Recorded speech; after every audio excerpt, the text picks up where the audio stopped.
శ్రీహరికోటలో పాకిస్తాన్ ఆటలు సాగలేదు. ఇస్రో దెబ్బకు పాకిస్తాన్ తోక ముడిచింది. పాకిస్తాన్ కదలికలను మన శాటిలైట్స్ అంచనా వేసేశాయి. శాటిలైట్ ఇమేజెస్ ఆధారంగానే పాకిస్తాన్లోని టెర్రరిస్ట్ లాంచ్ ప్యాడ్స్ను గుర్తించారు. భారత్ మిసైల్స్ ఖచ్చితత్వ లక్ష్యాలను చేరుకోవడంలో రాడార్, శాటిలైట్ వ్యవస్థ కీలక పాత్రను పోషించాయి. 7,500 కిలోమీటర్ల తీర ప్రాంతంపై 10 శాటిలైట్లు నిఘా పెట్టాయి. పాకిస్తాన్ చర్యలను గుర్తించి వెంటనే సాయుధ దళాలకు సమాచారం అందించాయి. ఇస్రో పాత్రను చైర్మన్ డాక్టర్ వి నారాయణన్ ప్రశంసించారు.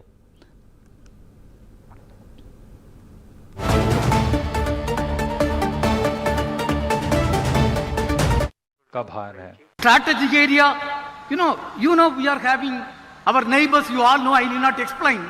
If we have to ensure safety of this country, we have to really serve through the satellite.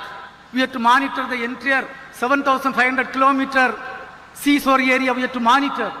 And entire northern part, we have to monitor continuously. Without satellite technology, without drone technology, we cannot achieve that. Today I am happy to inform that at least 10 satellites are continuously working, 24/7 working for the strategic purpose to ensure safety and security of the citizens of this country. Right, నింగికి నేల సాక్ష్యం. ఇది నిజమే. శ్రీహరికోటలో satellites అందించిన సేవలు ఏంటి అనేదాన్ని నారాయణన్ ఇప్పుడు వివరంగా వివరించారు. దానిపై మరింత సమాచారాన్ని మా ప్రతినిధి నరేష్ అందిస్తారు. నరేష్. మూర్తి, ఎగ్జాక్ట్లీగా కూడా ఆపరేషన్ సింధూర్ ఏదైతే ఉగ్రవాద సంస్థలకు సంబంధించినటువంటి ఆ స్థావరాలు దాడి చేసేటప్పుడు ఏదైతే ఎగ్జాక్ట్లీగా కూడా పాయింట్ ఆఫ్ వ్యూ చేసుకుని మిసైల్స్ పేల్చినటువంటి ఈరోజు ఆపరేషన్ సింధూర్ సక్సెస్కి సహాయ సహకారాలు పూర్తి స్థాయిలో ఈరోజు ఇస్రో శాస్త్రవేత్తలకు సంబంధించినటువంటి శ్రీహరికోట నుంచి ఇస్రో ఉపయోగించినటువంటి అనేక శాటిలైట్స్ ఈరోజు ప్రధానంగా అక్కడున్నటువంటి ఛాయాచిత్రాలు అయి ఉండొచ్చు, నావిగేషన్ సిస్టమ్ అయి ఉండొచ్చు, ఎర్త్ అబ్జర్వేషన్ సిస్టమ్.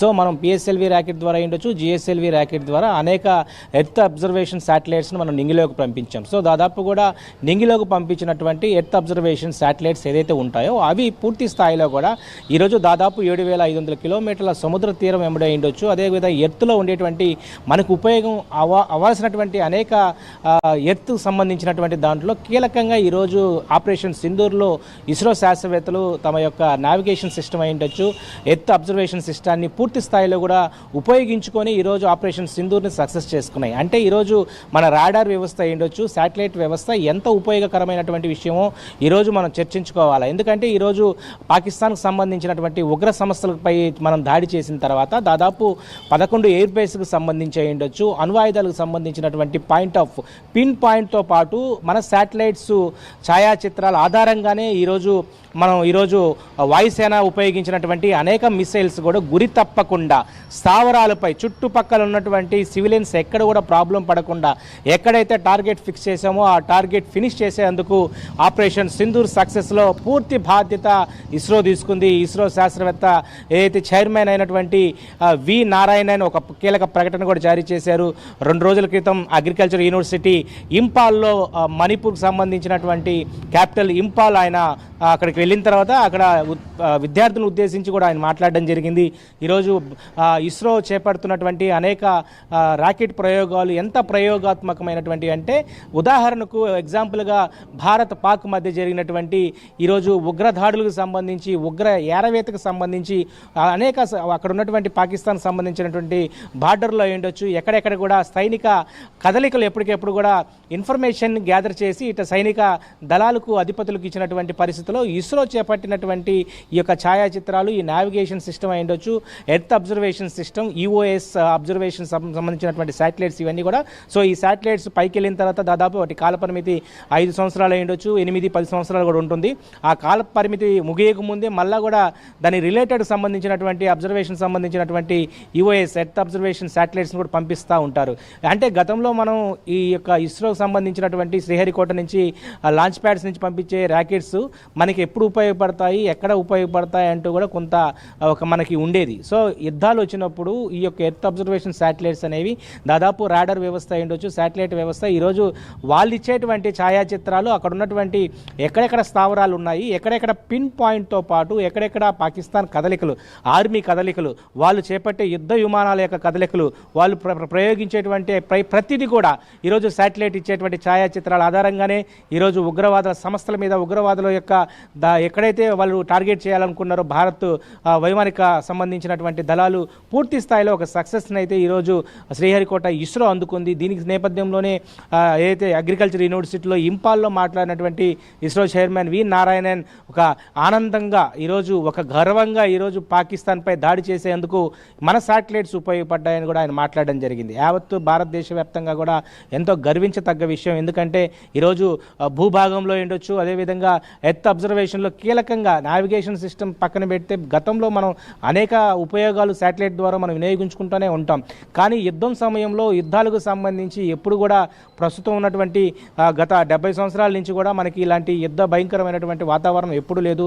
ప్రస్తుతం అయితే ఈ ఆపరేషన్ సింధూర్ పేరుతో ఎక్కడైతే ఉగ్ర స్థావరాలపై మనం దాడి చేయాలనుకున్నామో ఆ దాడులు వెనక ఇస్రో త్యాగం అయితే పూర్తి స్థాయిలో కూడా 100% ఉంది. ఈరోజు ఇస్రో ఇచ్చినటువంటి ఛాయాచిత్రాలు, వాళ్ళ యొక్క కదలికలు, ఎక్కడైతే స్థావరాలు, ప్రధానమైనటువంటి స్థావరాలు, ఉగ్రవాదుల స్థావరాలు ఎక్కడ ఉండేదనే దాని మీద ఈ యొక్క శాటిలైట్స్ యొక్క ఛాయాచిత్రాల ఆధారంగానే ఇటు త్రివిధ దళాల అధిపతులకు ఇచ్చినటువంటి ఇన్ఫర్మేషన్ యొక్క గ్యాదరింగ్ ప్రకారమే ఎప్పటికెప్పుడు కూడా మిసైల్స్ని డైరెక్ట్గా పిన్ పాయింట్ అక్కడ షూట్ చేయడం జరిగింది. సో ఈ నేపథ్యంలోనే వాళ్ళ స్థావరాలు దాదాపు కూడా 9 పైగా కూడా మన స్థావరాలను కూల్చివేశాం, 11 పైగా ఎయిర్ బేస్ను కూల్చివేశాం, ఇటు వాణిజ్యపరమైనటువంటి వాటన్నిటి మీద కూడా టార్గెట్ చేశాం. సో ఈ యొక్క వాణిజ్యపరమైనటువంటి టార్గెట్ చేసిన తర్వాతే ఆర్థిక సంక్షోభంలో కూలిపోతుందనే ఉద్దేశంతో పాకిస్తాన్ కాళ్ళబేరానికి వచ్చినటువంటి పరిస్థితి. ఈరోజు పాకిస్తాన్ కాళ్ళబేరానికి వచ్చిన తర్వాత ఆర్థిక సంక్షోభంలో మిగిలిపోయిన తర్వాత పైసా డబ్బులు లేనటువంటి పాకిస్తాన్, ఈరోజు చిల్లర బతుకుతున్న పాకిస్తాన్ మేకపాతు గాంభీర్యాన్ని ప్రదర్శించినప్పటికి కూడా అక్కడ ఉన్నటువంటి ఆర్మీ యొక్క కదలికలు ఎప్పుడెప్పుడు కూడా